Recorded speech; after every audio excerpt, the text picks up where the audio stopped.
Good evening, everyone. Starting a little bit late tonight, and again, a test live. Hopefully, you can all hear me okay.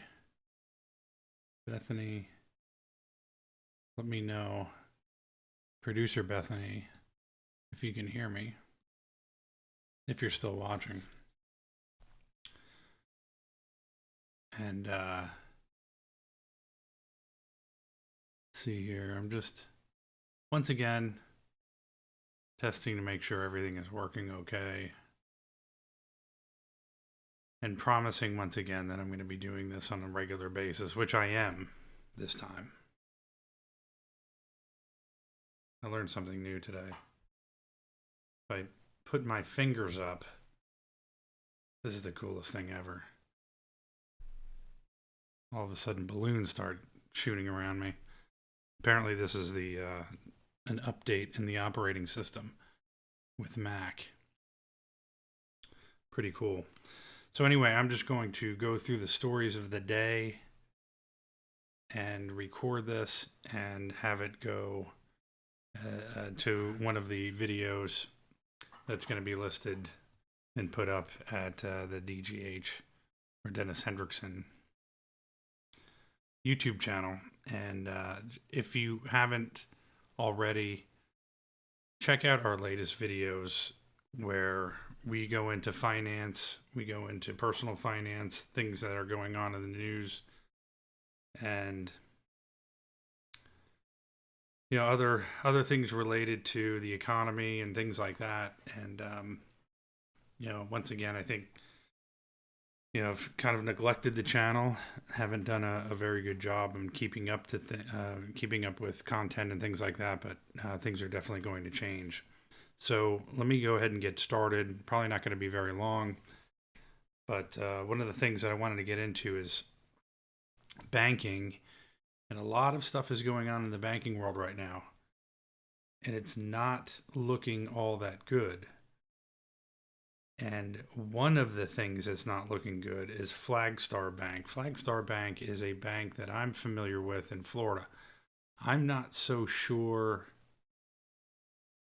where else, what other states that they're in, but I know that there were quite a few of Flagstar banks in Florida.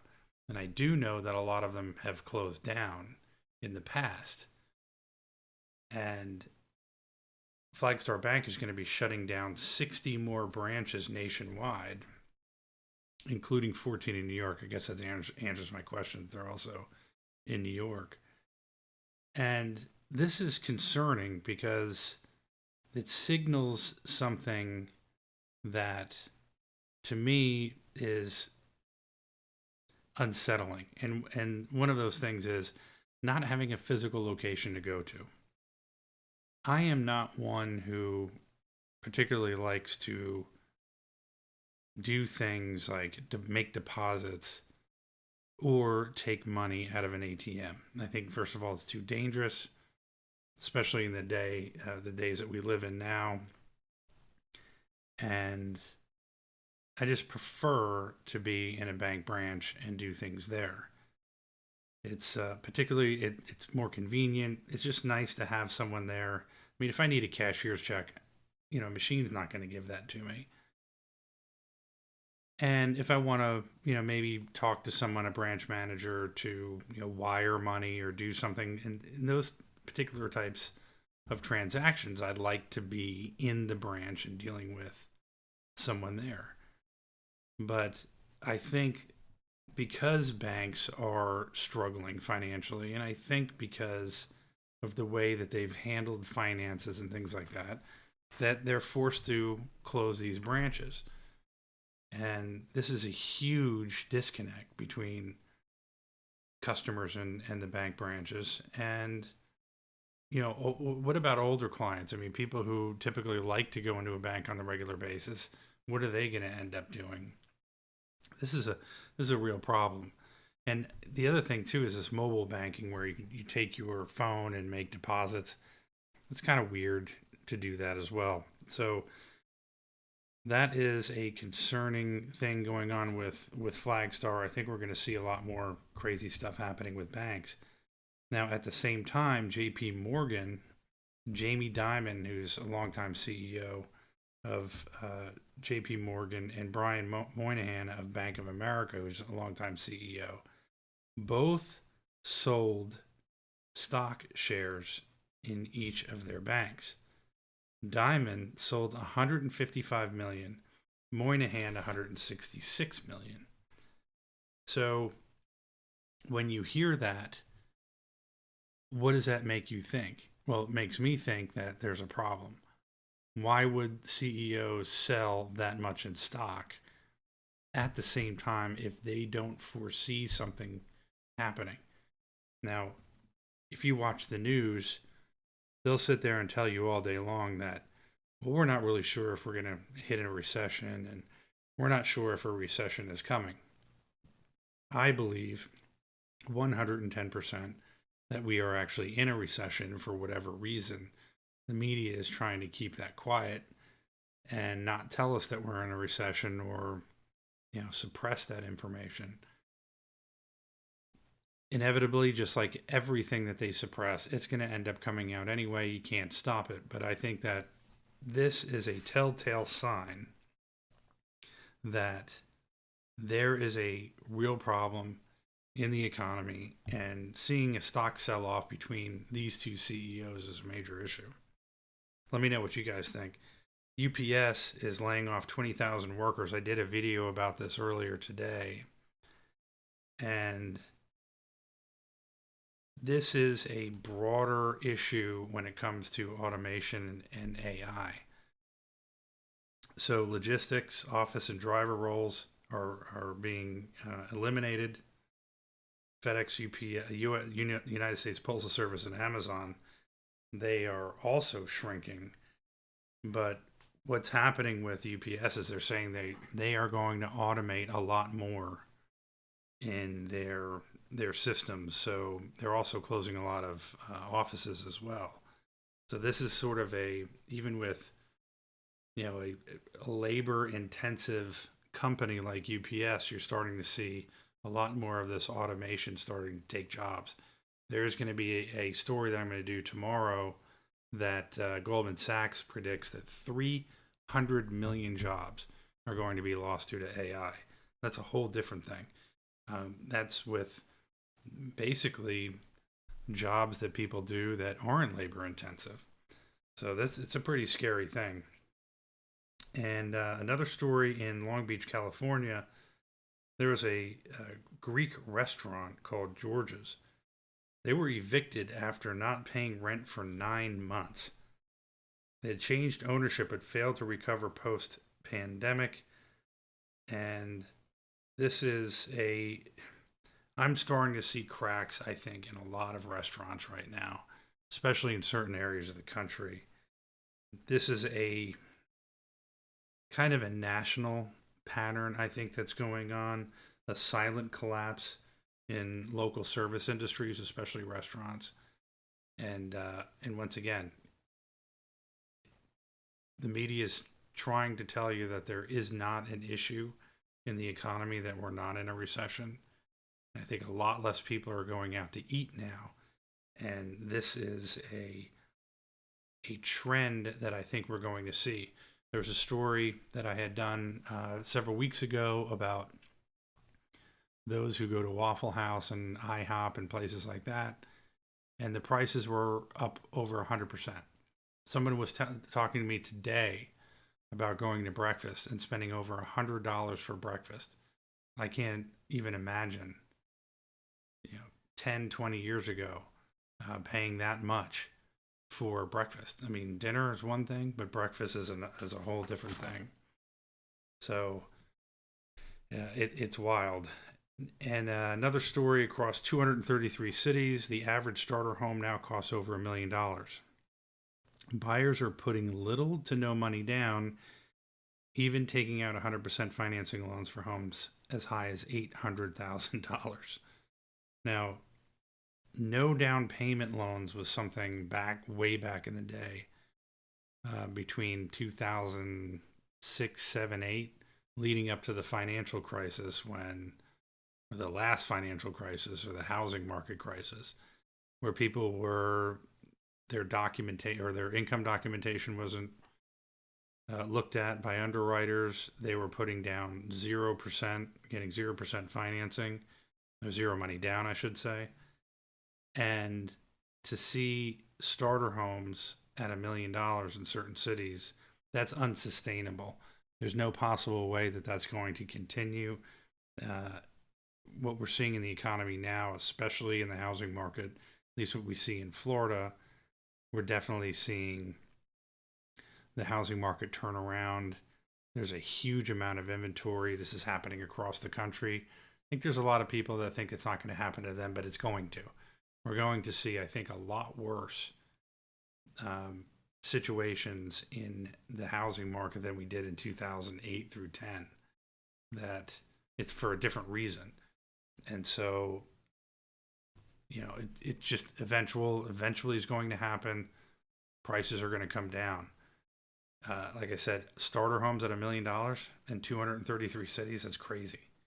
So, and a lot of people are going to be underwater when this stuff happens. And there's a lot of people right now that are purchasing homes at that height of the market that are definitely going to be underwater if the economy keeps going in the direction that it's going, and it's inevitable.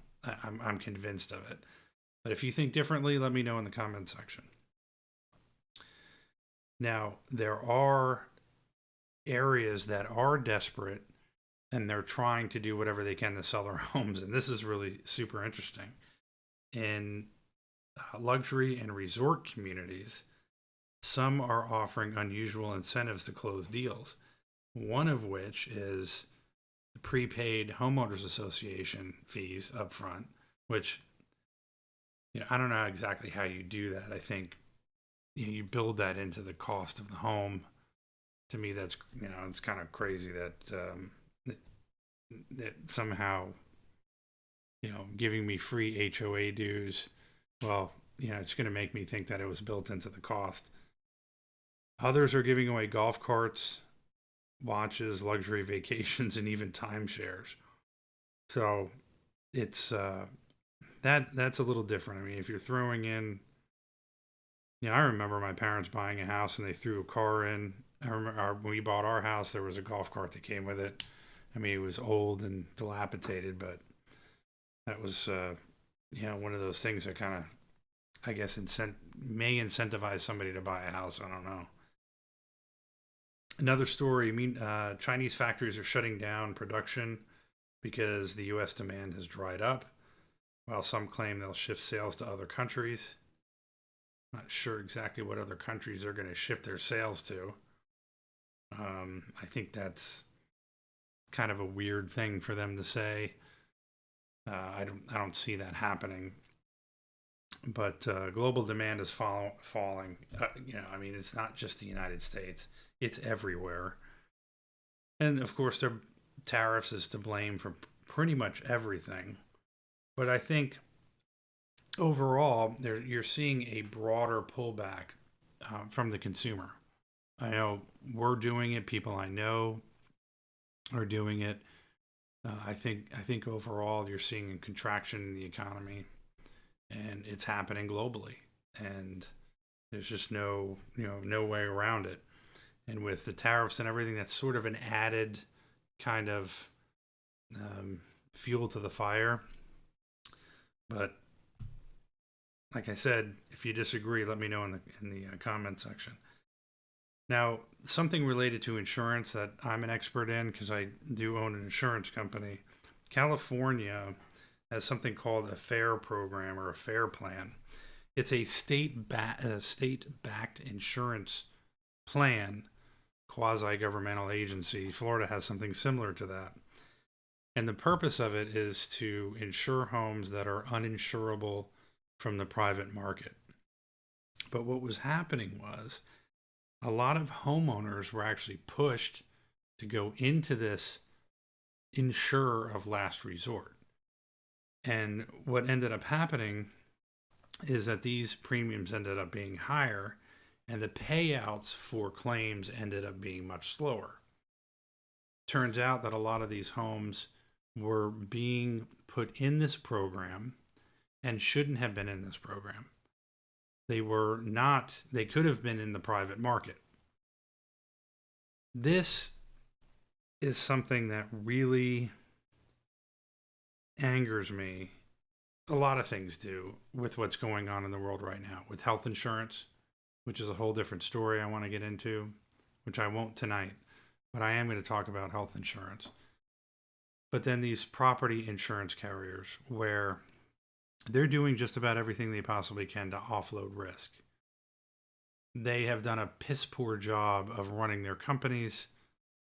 They, in a lot of cases, I don't really think a private insurance company can realistically make money in areas that have high catastrophic events, such as California with wildfires and Florida with hurricanes. But this is a type of a situation that really makes me mad because there's an investigation that's happening to find out whether or not these private insurance companies were pushing or trying to push these homeowners into this FAIR program in order to avoid risk and try and like pump up their numbers essentially. So we'll see what happens with that. And I'm going to be following that story closely. A new fashion trend being dubbed recession wear is emerging, where clothing styles become drab and muted, meant to reflect economic hardship. It's described as depression grab by the article, the person who wrote the article, and it's criticizes a media-fueled aesthetic doom. It reflects how culture responds to financial anxiety, even in wardrobes. So you get to sit there and tell me, well, we're not in a recession, but yet people are actually wearing clothes that represent a recession. Albertsons used to be here, a grocery store company here in Sarasota, also in Florida, basically everywhere in Florida, but I think pulled out of Florida completely. They were going to merge with Kroger, and it fell through. They had told suppliers recently it will not accept any price increases tied to tariffs or inflation if it's not in the contract that they're not paying. So this is kind of an interesting thing for their pushback. They're basically saying, look, we're not going to accept cost creep. If you're going to try and increase the pricing and blame it on tariffs, we're not going to accept that. That's not acceptable to us. And it could set a precedent for other large retailers resisting price hikes. So rather than just passing it on and rather than just accepting it and just saying, oh, well, it is what it is, then it'll be interesting to see, how these larger companies handle these price increases. Speaking of price increases, Hollywood, which I didn't realize this until I started reading these articles. These are the last few that I'm going to go through. Hollywood apparently is too expensive to film movies and shows, game shows. Michelle Pfeiffer recently criticized California for losing its status as a filming hub. I didn't realize that this was the case. Of her last 40 films, only 3 were shot in LA. High cost, strict unions, and lack of tax incentives are to blame. States like Georgia and Louisiana, I knew Georgia was doing a lot. They were trying to attract a lot of films to be filmed there. In Louisiana, they offer 30 to 40% tax rebates. Hollywood is no longer a default location to film productions. And the local industry is slowly being hollowed out. Job, tax base, and relevance, which is crazy.